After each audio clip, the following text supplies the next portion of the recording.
उससे बड़ा होता है गुरु गुरुर ब्रह्मा गुरुर विष्णु। इसमें लिखा है ना, गुरु की महिमा भगवान से भी आगे है। जिस तरह मैंने कल बताया था कि विवाह के बाद पत्नी का पति ही गुरु होता है। विवाह के बाद पत्नी का पति ही गुरु होता है। माता पांव दबाती हो, अभी भी अपनी संस्कृति है। अपने यहाँ बिना सास का पतोहू पांव दबाए सो नहीं सकती है, और आज पांव न दबाई है चाहे गला दबाई दे। क्या है? ठीक है ना, पांव न दबाई है चाहे गला दबाई दे। लेकिन महाराज वाकई में अगर लक्ष्मी का निवास चाहिए तो हर पत्नी को अपने पति के शाम के वक्त चाहे 2 मिनट पांव दो, कहेंगे धन्य है संध्या जी। एक तो घर ही के काम से फुर्सत ना रहा है, घर ही का काम इतना हुई जात है, लड़का बच्चा झाड़ू पोछा बर्तन कपड़ा लंच टिफिन और ये गौर पांव दवा। जानते हो क्यों? एक ब्राह्मण की बेटी हूं ना, मैं तो वेद के अनुसार बता रही हूं, अपना अनुभव नहीं बता रहे कि हम खुद नहीं दबोते। हम अपन अनुभव ना बताए, हम तो वेद के अनुसार बता रहे हैं कि पांव दबाना चाहिए। आप कहेंगे क्यों? विद्वानगण बैठे हुए, क्योंकि पत्नी के इन हाथों की हथेलियों में शुक्र होता है। क्या होता है? पत्नी के हाथों की हथेलियों में शुक्र होता है। विद्वानगण बैठे हुए हैं, पंडित जी बैठे हैं और एक ये बैठा है, और आप भी। अब पति की पिडलियों में शनि होता है, पत्नी की हथेलियों में शुक्र होता है, अब पति की पिडलियों में शनि होता है। और जब शनि और शुक्र टकराते हैं, विद्वानों का कहना है जब शुक्र और शनि टकराते हैं तो उस घर में लक्ष्मी का आवागमन सुख संपदा बना रहता है। इसलिए चाहे 2 मिनट दबाओ, पांव जरूर दबाओ। और कोई माताएं कह देती हैं, संध्या जी अगर नहीं दबा पाए तो कोई सरल उपाय है? तो हम सरल उपाय भी बताए देते हैं। नहीं दबा पाती हो तो बड़ा सरल उपाय है, मार्केट जाइएगा, जहां तस्वीर मिलती है ना, बहुत सरल उपाय है। जाइएगा बाजार और जहां तस्वीर मिलती है वो वाला तस्वीर खरीदिएगा।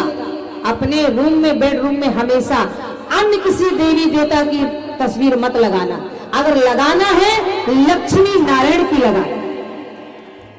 कल 1 तारीख है, आप याद रख लेना, फिर 1 साल बाद याद करना। और लक्ष्मी नारायण की वही तस्वीर लगाना है जिसमें नारायण लेटे हो शेष सैया में, क्षीर सागर में, और माता लक्ष्मी नरम नरम हाथों से उनके पांव दबा रही हैं। पांव दबाने के बराबर हो वो तस्वीर लगाना चाहिए माताओं। तो बड़ा सरल उपाय है ना। हाँ, अब प्रसन्न हो गई है हमारी भाभी है कि कुछ तो फायदा की बात कियो, और नहीं ननदिया एक बार ससुराल भेजी तो दोबारा नाव ना ले। ऐसे हम तुम्हारे बात करें। तो महाराज आज यहाँ निवेदन करने जा रहे थे कि गुरु ऐसा बनाना चाहिए, गुरु ऐसा बनाना चाहिए कि अगर हम संकट में हो, कष्ट में हो, विपत्ति में हो, गरीबी में हो, हमारा गुरु हमें उपाय बता सके, रास्ता बता सके, भटकाए नहीं, धर्म का रास्ता बताए, हिंदुत्व बताए, संस्कृति बताए, मर्यादा बताए। गुरु ऐसा होना चाहिए। गुरु उम्र से ही नहीं होता कि गुरु केवल बूढ़ा होना चाहिए, गुरु ज्ञान से होना चाहिए। महाराज गुरु ज्ञान से होना चाहिए। बामन भगवान तो 52 अंगुल के थे, पर महाराज गुरु तो गुरु होता है। आज आज यहाँ गुरु कैसा भी हो पर गुरु के वचनों पे विश्वास करना चाहिए और गुरु को भी अपने चेले को कभी भटकाना नहीं चाहिए, बरगलाना नहीं चाहिए, हमेशा अपने चेले का रक्षा करना चाहिए। आज माता पार्वती भी गुरु के उसमें पक्ष में बोल पड़ी, काय अपराध रमापति कीन्हा। नारद बाबा तो हरि भक्त थे, नारद बाबा तो हरि भक्त थे, पर महाराज क्योंकि अगर गुरु के वचनों पे विश्वास करोगे तो वाकई में परमात्मा का दर्शन हो जाता है। आज आपको मैं एक सत्य घटना बताऊं। महाराज एक अयोध्या की सेठ जी थे, अपने अयोध्या के सत्य घटना है ये। तो अयोध्या के सेठ जी के माताओं 4 बेटे थे।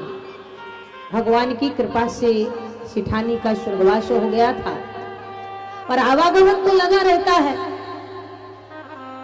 सेठ जी की कोई बेटी नहीं थी, बड़ा दुखी रहते थे।